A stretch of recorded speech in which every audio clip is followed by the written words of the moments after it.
의료대란 문제 해결을 위해서 지난 월요일 여야 의정협의체가 출범했습니다. 하지만 야당과 전공의 단체 의협 참여하지 않았는데 과연 어떤 조건에서 야당의 참여가 가능한 건지 국회 보건복지위원장이자 더불어민주당 의료대란 대책특위위원장인 박주민 의원과 이야기 나눠보겠습니다. 안녕하세요. 예, 안녕하십니까. 그 여양 의정협의체 있잖아요. 네. 원래 사실 원 저작권은 민주당한테 있는 거잖아요. 민주당이 네, 먼저 하자고 했으니까. 하자고 했고 조건도 계속 만들어 나가고 있죠. 근데 왜 안 들어가셨어요? 여야 정이 돼버려요 지금. 야 여의정. 예.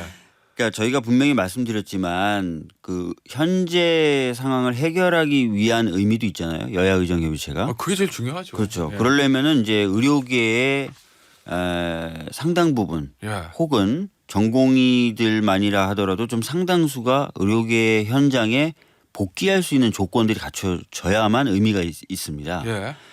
그런데 현재까지 아직 그런 조건이 만들어져 있지 않은 상태이기 때문에 개문발차를 한다는 것만으로는 의미가 별로 없고 오히려 차라리 그런 조건을 만들기 위해서 여야가 좀 더 정부를 설득하는 작업이 저희들은 필요하다고 봤고 현재 그런 작업을 하고 있는 중입니다. 예. 그러면은 일단 국민의힘은 네. 일단 대화라도 시작하자 여기에 좀 방점을 찍은 거고 민주당은 뭔가 그래도 정부하고 여야가 조건을 만들어 놓고 저 전공의 단체를 설득할 수 있는 어느 정도 판을 만들어 놓고 시작하자 뭐 이런 거예요? 왜냐하면 의료계가 예. 지금도 두 단체는 참여 의사를 밝혔지만 예. 대다수 의료 단체들은 정부가 좀 더 유연한 태도를 보여주길 원하면서 어허. 이 테이블에 앉길 거부하고 있고요. 예. 심지어는 참여를 선언한 두 단체조차도 저도 이제 그 내부 사정 다 알지 않습니까? 여전히 25년도 정원이 논의가 가능해야 된다라는 조건을 가지고 협상을 하고 있는 중이에요. 그래서 이게 잘못되거나 잘 안 되면 언제든지 테이블에서 일어설 수 있는 그런 상황입니다. 예. 그래서 그런 조건들을 만들기 위해서 저희들은 이제 개문발차, 보여주기식 이런 거보다는 예. 정부를 확실히 좀 설득을 해서 테이블을 넓고 예. 튼튼하게 만드는 작업에 지금 주력을 하고 있어요. 그러면 일부 언론에서는 야당이 거부했다 이렇게 많이 표현하던데 거부는 아니다. 거부 아니에요. 왜냐하면은 뭐 이미 언론에 많이 보도돼서 말씀을 드리는 건데 11월 2일 날 의료단체가 요청해서 간담회가 열렸고 예. 그 참여를 선언한 의료계가 요청을 해서 간담회가 열렸고 그 간담회에는 일부 의료계, 의료단체, 그러니까 참여를 선언한 두 개 의료단체, 예. 뭐 국무총리, 뭐 예. 등등등 정부 측 인사, 그다음에 뭐 여당 뭐 이렇게 예. 갔어요. 저도 그 소식 봤습니다. 예, 이미 뭐 보도가 다 나왔기 때문에 예. 계속 부인하는 게 별 의미가 없어서 좀 말씀을 드리는 건데 그 자리에서도 여전히 테이블에 앉는 조건에 대한 논의가 이루어졌고 합의가 안 이루어졌어요. 근데 그 자리에서 조금 정부 약간 전향적인 입장을 볼 수 있는 발언들도 좀 나왔다고 네, 저희 뭐 의료 전문 기자 인터뷰에서 그렇게 얘기했던데. 태도는 보였지만 그게 명확하고 확고하게 나오지 않았기 때문에 불투명한 상태였고요. 또 요건 중에 하나의 부분에 대해서도 두 가지였거든요. 25년도 정원에 대한 논의가 있었고 또 다른 거 하나 또 있었는데 두 가지 다 정부가 제대로 그 명확한 입장을 보여주지 못했었어요. 그래서 실질적으로 여당조차도 정부를 좀 설득해야 되겠네 이런 공감대가 오히려 있었던 상황이었기 때문에 그런 것들 좀 만들어 나가고 있는 과정이다. 저희들은 끊임없이 의료계하고도 얘기하고 저희는 뭐 그 이후에도 어제조차도 계속 의료계하고 얘기하고 있고 의료계 보고는 조금 이제 대화에 더 동참해 주셔야 되는 거 아닙니까 이렇게 얘기하고 정부에다가 대고는 아이고 이런 것들 이제 거의 다 왔는데 조금만 더 유연하게 해주세요 이런 작업을 하고 있어요. 그럼 오히려 그때 11월 초에 있었던 그 모임에서 오히려 여당의 입장은 의원님 보시기에 25년 정원에 관해서 야당은 좀 유연하자는 입장이죠. 정부는 일단은 고수입니다. 보시기에 여당도 좀 유연한 입장으로 읽고 계세요? 2025년도 입학 정원에 대해서? 김태현 진행자도 아시겠지만 그 국민의힘 내부에서는 한동훈 대표의 경우에는 저희들의 요구나 의료계의 요구에 좀 설득이 됐든 아니면 본인이 판단을 했든 25년도 정원도 논의해야 된다, 논의할 수 있어야 된다는 주장을 했어요. 한 달 반 정도 전부터. 그러나 추경호 원내대표는 안 된다는 입장이었어요. 그죠? 정부 쪽에 조금 가까운 그렇죠. 입장. 그래서 국민의힘에서의 내부 분위기는 여전히 갈려져 있고요.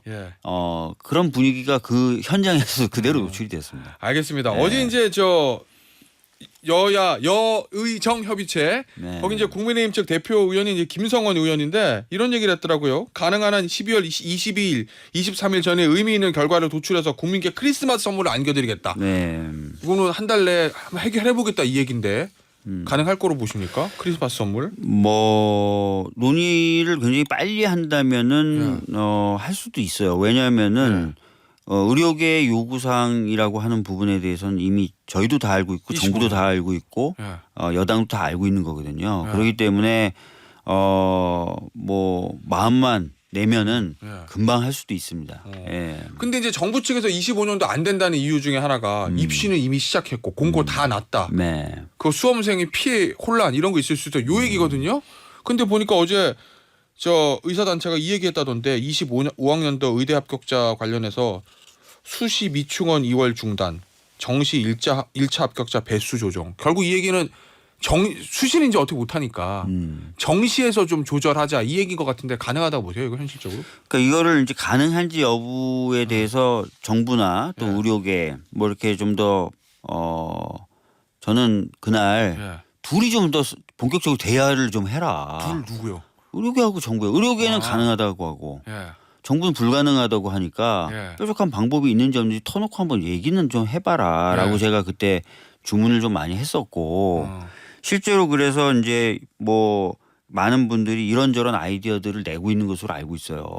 뭐 그 중에 하나가 방금 말씀하신 대로 뭐 수시는 어쩔 수 없더라도 정시 부분에서의 조정이 가능하지 않냐는 아이디어도 있는 거고 또 하나는 과거에도 보면 의대 같은 경우에는 뭐 100명을 뽑겠습니다라고 하지만 항상 모집 공고할 때 교육 환경이라든지 이런 대학 여건상 좀 줄여서 뽑을 수도 있습니다라고 공고가 미리 나간다 그러더라고요. 대부분 이번에도 그랬고 그래서 실제로 보면은 100명 뽑는다 그랬지만 꼭 100명 안 뽑아왔다는 거예요. 여건이나 이런 것들 생각하면서 또는 입시 자원이나 이런 것들 검토하면서 그래서 버퍼가 있다는 겁니다. 혼란을 주지 않을 만큼의 버퍼가. 그 정도구나. 예, 그래서 그런 부분을 적극적으로 활용하는 방법 같은 것들을 좀 고민한다면은 교육도 무리하지 않게 교육도 충분히 질 높은 수준을 유지하면서 의료계 요구도 좀 반영하면서 이 혼란도 좀 수습하면서 하는 아이디어가 과연 없을까? 뭐 이런 고민들을 할 수 있겠죠. 의원님 뭐 아이디어 있죠. 왜냐하면 이런 얘기를 하셨더라고. 협의체 최초 주장에 대한 막대한 책임감을 가지고 이 원 저작권자로서의 책임감이에요. 성공적인 협의체에 위한 조건을 만들고 있다.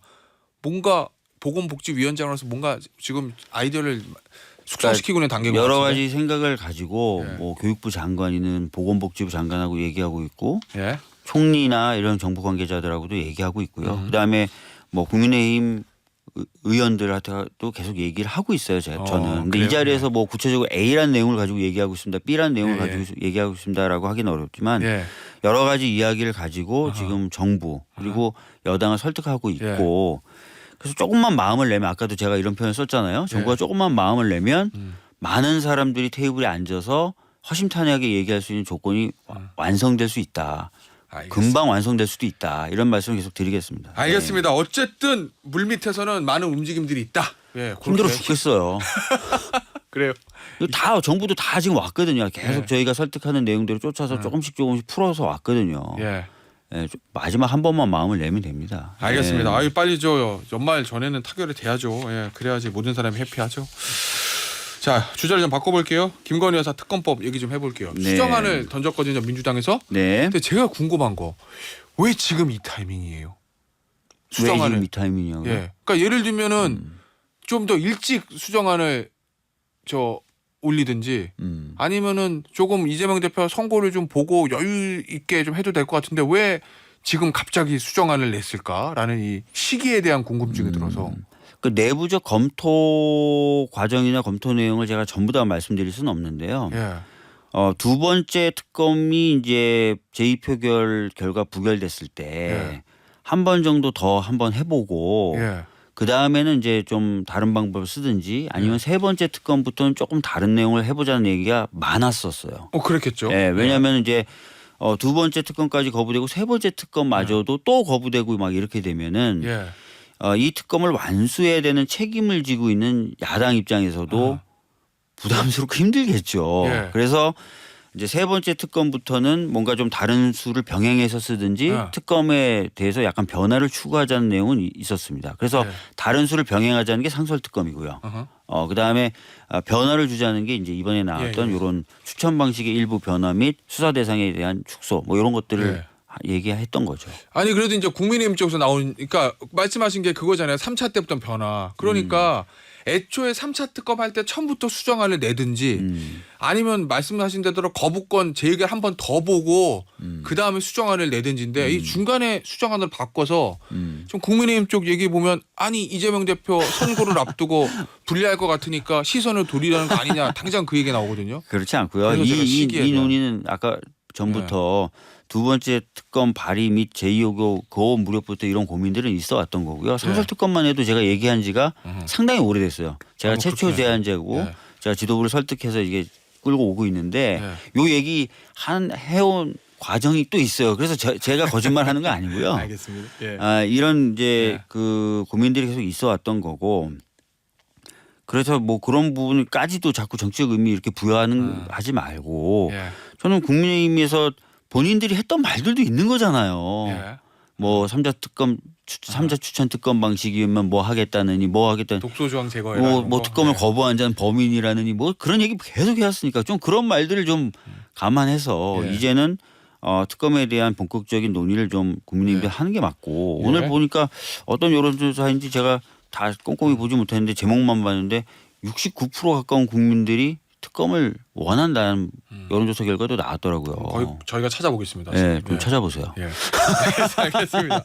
아니 근데 이게요. 국민의힘에서 결국 이탈표 나와야 되는데 지난번 저랑 인터뷰하실 때는 국민의힘 의원들 만나보면 이번까지만이고 다음부터는 달라질 수도 있다 뭐 이렇게 얘기한다고 하셨거든요. 실제로 그렇게 방송에 나와서 인터뷰하시는 국민의힘 의원들도 있었고요. 특히나 그 윤석열 한동훈 독대 아닌 면담 이후에 진짜 몇몇 의원들이 저한테 와서 이거 너무한 거 아니야라는 얘기를 했었어요. 그래서 본인들도 뭔가 심각하게 고민하고 있다. 이런 얘기를 저한테 했었거든요.